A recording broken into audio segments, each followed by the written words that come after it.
Good morning, everybody. Thank you for coming today. I hope you're all feeling good after the dinner last night. Everybody awake? Okay. Today I'm going to try and do a bit of an overview for the vacuum glazing technology, more of the history and the current, let's say, environment for the vacuum glazing and what the future looks like. So at the University of Sydney, Professor Dick Collins initially started the vacuum glazing project in about the late 80s. The story goes that in a conference similar to this one, a gentleman by the name of Gunther Ortmans was talking about vacuum glazing, and he specifically highlighted the fact that it would be a very nice technology to have if the edge seals were something that they could actually produce and have a stable prototype.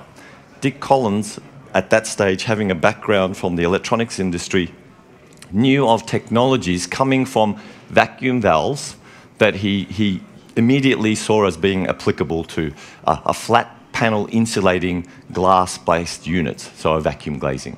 So as soon as he came back to the university, he started working on producing these vacuum glazings using this particular material called solder glass. At that time, used a lot in the electronics industry, but not much more than a medium of joining metal to glass. And here we were going to try and use it to join glass to glass panels. The work moved fast, and the priority then of the group was to look at the issues around actually establishing a prototype or a product that would be stable.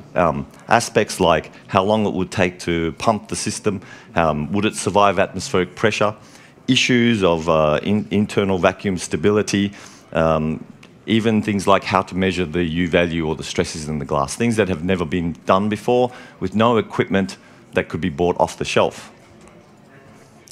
So within a couple of weeks of coming back from the conference, he was able to actually put a unit together, and you can see here a picture of a very small unit there, but it has basically everything that a vacuum glazing today has, and that is it has an edge seal that seals the two panels together. It has a port through which the gap between the two panels is evacuated and therefore establishes a thermal insulation. Within about a few months, that small panel led to something a bit larger, a little bit more stable design. In the first one, actually, we didn't even put pillars. There was the idea that glass panels were not that flat, and if we pumped them, then they would only contact at certain points, and so there would be a vacuum gap there, but it didn't turn out to be true. Turned out that glass panels were actually very flat, so we had to start to use spacers or pillars to maintain the separation between the panels. But the first units that were produced had tubes from the side. They didn't have low-E coatings, and they were still small. But soon after we started to make those equipments to be able to look at the properties of the units and started to understand what issues were there in terms of even under simple conditions of the initial pump down, whether the unit was going to break or not, a larger, much more stable unit was produced. This being basically the final design in terms of the initial invention at the university. You can see the pillars between the glass panes. We have an edge seal where the solder glass is used to provide a hermetic seal for the panels, and a surface pump out port through which the gap is evacuated. This unit could have low-E coatings, could be made large, it could be made stable. The properties of it could be established and determined, but it did lack a few things, and that is it wasn't completely outgassed, it wasn't completely cleaned in the process, it didn't have a getter in it like most units where you establish a vacuum and have some issue with the vacuum stability, you would put one in. But the team moved on from that point, which is the early 90s. But actually what we were doing wasn't new. Once we started to also look around and see what others were doing and went far back into the literature, especially the patent literature, it was very clear that way back in the late 1800s to early 1900s, everybody was already considering the concept of not a thermos flask, but a flat thermos flask, so a vacuum glazing. So there was a lot of information that during the initial stages of making a vacuum glazing, we were able to also pull out of the literature that helped us understand what we needed to do, what we needed to look for. So the vacuum glazing actually had a fundamental beginning. And what we did was start to establish the fundamental science. So we started to look much more in detail at the pillars. We started to look much more at the vacuum stability. We started to look at the strength of the unit. And within a few years, we were actually able to establish a prototype which could be a commercial product. And since the mid-90s, it has been. So in Japan, a fundamental partner of ours, NSG Pilkington Group, has had established a manufacturing line and has been running it ever since. So, but at the present, that's not the only line. So the vacuum glazing initially was of interest to the glass industry, but the uptake of the technology was next to none, basically. At the moment, though, the vacuum glazing, I can see here with everybody coming to the talk, has a lot of interest, especially because the policies have changed, that vacuum glazing having the primary or fundamental properties of being a thin and lightweight insulating unit. It has a very good place in the future, especially that it has a much wider U-value range, that we can establish much lower U-values. The industry, well, the activity today is quite big. There are probably about 14 production lines we're making commercial product. These are in countries like Japan, China, Taiwan, in America, Korea, and there is even a factory in Europe today. But the questions are still the same, and that is, will the technology itself be viable in terms of a product? Will it be cost effective? Will it have durability? These questions have always been a focus of the group at Sydney University, and it's now a focus of the industry itself. But today I want to try and show a little bit that this fundamental understanding is actually there. We've been working very, very long at this, and these pictures that you see here in the slides are actually taken from publications that were made in the early 90s to mid-90s. You can see here in this diagram that we're establishing and showing the heat flow processes in a vacuum glazing. We have managed to provide analytical solutions, numerical calculations, and we've even made many, many prototypes of different designs to show that these processes are well defined, they can be measured, and we can define the overall thermal properties of a vacuum glazing quite well. You can see from this figure that I've taken out from another paper of ours also that issues with the underlying inbuilt stress in a vacuum glazing because of the atmospheric pressure that we establish by evacuating the gap. We can understand exactly the issues around the pillar, design the pillar so that the unit will be stable. We know the issues around the edge seal, so around the edge seal the unit can also be stable, and we can make units that can be designed well, not only to survive atmospheric pressure for 30 years, but we can also design them so that they've inherently got the ability to withstand some sort of external load later in service life.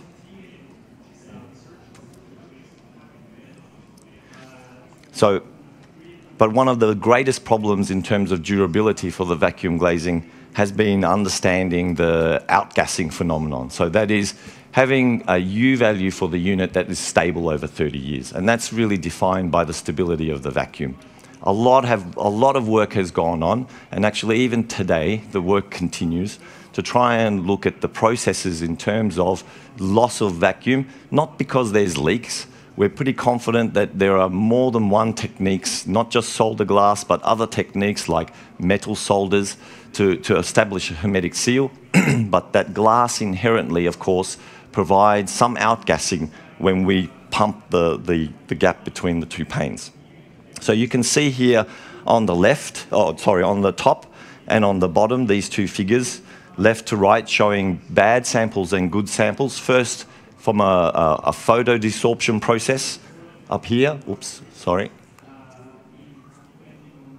where samples that were exposed to sunlight that were not produced well do show gas changes which would change the thermal properties of the units, but when they are actually produced well, that the outgassing process can be accounted for and that you would see little or no pressure change, that the process that we're worried about could be negated. This is also the case in terms of thermal desorption. So we've learnt over time that the glass itself inherently on the surface and in the bulk contains a fair bit of water. It also contains a fair bit of residual hydrocarbons, such as oils, and these have to be removed. But we've found those processes are very distinct for glass, and there are methods to be able to essentially clean the glass and make sure that we have an established vacuum stability. Most of what we've done in the past, and most of the work that's being done together with industry partners today is actually validated. So it's very important that everybody understands we can produce units of various sizes all the way up to meters. We can produce them with various types of glass, thick and thin, various types of low-E coatings. And today those units can be used, and they've been used in task force and currently with the ISO standards to look at properties and define them well. And most of all, from that, actually define a standard that everybody in this industry can use to then, I hope in the future, provide something like a C mark or CE mark, as it's called in Europe, to certify products so that they can go out into buildings. This is one area of concern, though, presently, because we don't have a large set of standards to work from. That's something that we're all still working towards. There is one ISO standard. There are some local standards in Japan and in China, but a uniform standard, for example, across Europe for vacuum glazings doesn't exist. But most of the work that's been done by us and by others have shown that we can validate the processes, for example, the thermal processes. We can validate, for example, the behavior of the stress in the glass when it's stressed from temperature differences. You can see here that from the data we get, we can understand the detail of the processes. So we can see non-linear effects that occur in the glass, so that in the way the stress changes. So the detail of what we're doing and what the partners are doing is actually very, very good. But in that process, we have found unique behavior. There are let's say, design outcomes which can be undesirable, which can lead to issues in the vacuum glazing. So this is a good example of a next-gen technology which would be using thermally toughened glass to make vacuum glazings.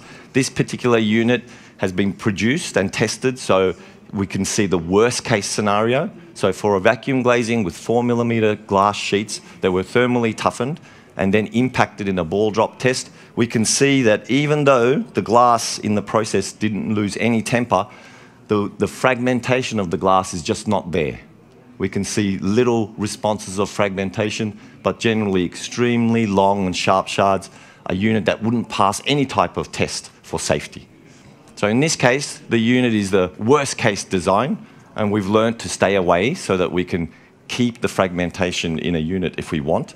But it's a good example that if for example, the standards are not there to help people define what type of design parameters they'd be looking for, there are adverse effects in producing a vacuum glazing unit which ultimately is a stressed product. So it's going to have a sustained stress through the glass for its whole lifetime.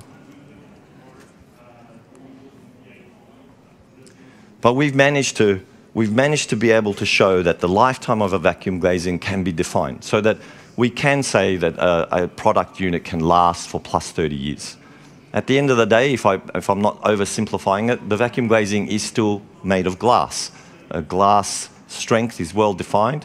Using that as a basis and understanding how we put a vacuum glazing together, how the glass changes under atmospheric pressure and other external loads, we can actually predict what will happen over a lifetime, service lifetime. And we can design the unit so it will survive the conditions we expect. So not just atmospheric pressure, but the cyclic loads of temperature, the cyclic loads of wind, and possibly the rare effects of debris impact, for example. The current activity that is looking to define at least guidelines is the ISO group. So the ISO TC 160, as labeled here, has already published a standard for the vacuum glazing, so that there is a recipe for everyone to use to measure the thermal properties, for example. And that seems like it's already done, but if you remember that the vacuum glazing doesn't have a uniform spread of temperature of the surface, that means just taking a unit and putting it into existing instruments to measure conductivity, or what is U value, it's actually wouldn't be uniform. It wouldn't be correct. Everybody could get a different answer for the same unit. So the work we did at the ISO has brought together a recipe so that any equipment, any sample tested by anyone, the results would be uniform. At the moment, there's a part 3, a part 2, part 3, and a part 4, and hopefully we'll move from establishing a standard that defines the design of a VIG for an acceptable level of thermal load, something like 40-degree temperature difference, but also after that, wind, debris, something like hail impact, so that we can literally have a C mark for the product. So the future. So after all of that, the future comes down to one slide, but actually it's quite bright. So as a product, the vacuum glazing technology is actually not new. It's about 25 years old. In Japan, it's been produced since 1995, 1996. There are numerous industry partners who are producing vacuum glazing as a product, who are trying to move forward with innovation, using different edge seals, using different types of toughened glass, trying to make them bigger, trying to even make them curved, using new technologies for the pillars, and aiming to have the U value come down from levels that in the beginning would have been something like 1 watt per meter squared per Kelvin, down to something like 0.2.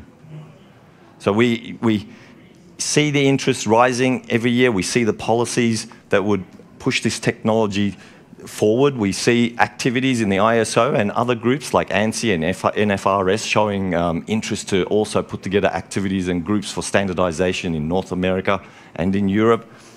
We see all of the innovation that I just spoke about, and that we even see things like triple vacuum glazings coming out to produce even lower U values, hybrid systems coming out as products to, again, push the U values at or below, for example, the type of U values you would have for walls in buildings.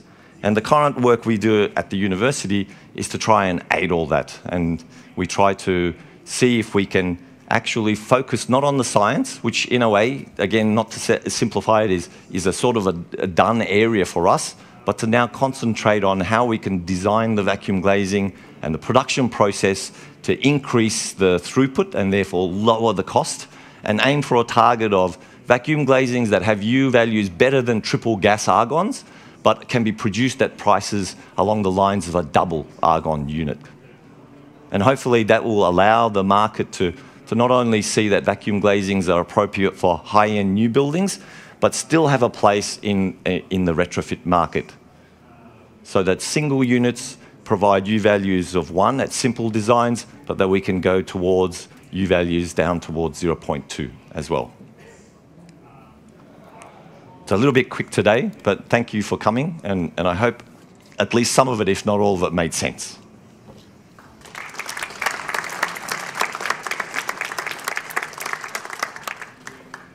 Wonderful. Thank you very much for this presentation and the overview. Do we have any questions from the audience?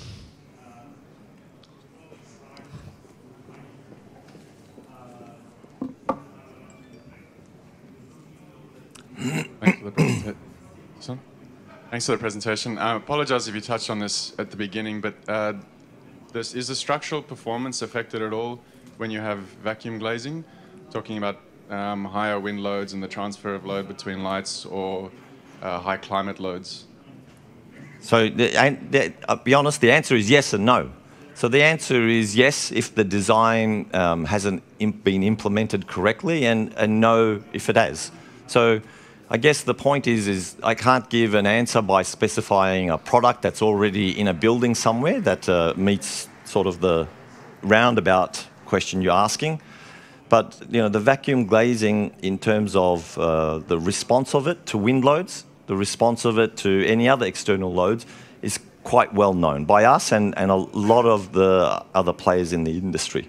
And there are models and methods for being able to determine what's going to happen in new installations or new designs, so that we can basically design the vacuum glazing so that it can be acceptable for the building or for the application. So, and that goes along in just designing the vacuum glazing or designing as a hybrid, so that there is another gas layer, another layer of glass, or even laminating it to a much thicker tempered layer, for example, so that it provides the insulation, but maybe the strength requirements are offset to another monolithic layer, for example. Any further questions from the audience? Well, then I have another one which links to that subject. You said you tested wind loads. You looked after all of those details. What about the stiffness of the structure?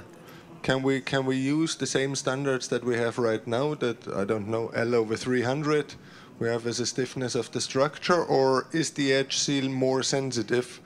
Do we need to apply different standards for the supporting structure of the units? I think the answer is sort of yes to that, but there needs to be some more work put into actually defining that better. So it's not just a yes, but there's a level. So yes, there are issues. Again, yes, the vacuum glazing has a rigid, in our case with solder glass, it has a rigid bonded edge there, which there is built-in stress from atmospheric pressure, and when installed in a frame, there is added stress then in the glass. And so depending on the location and how the wind load is defined, yes, there could be issues, but that can also be designed out, as I said. So some of that is that there's new technology. There's better toughened glass, or there's different edge seals. There's workers who are even producing flexible edge seals, so the glass panes can move relative to each other and they're not bonded. But at the moment, we haven't actually done that work. So we have internally, in terms of an academic perspective, but in terms of taking the standards as it's defined in different countries, it hasn't been done yet. So that's the work that we're hopefully going to do over the next year or two. Perfect. And do we have any more questions coming up? No. I think everybody had too much fun at the dinner last night, by the looks of it. Cenk, thank you very much. You're welcome. For the presentation. Thank you. Thanks for coming. Hi there. Did you like what you just saw? If you did, why not like the video?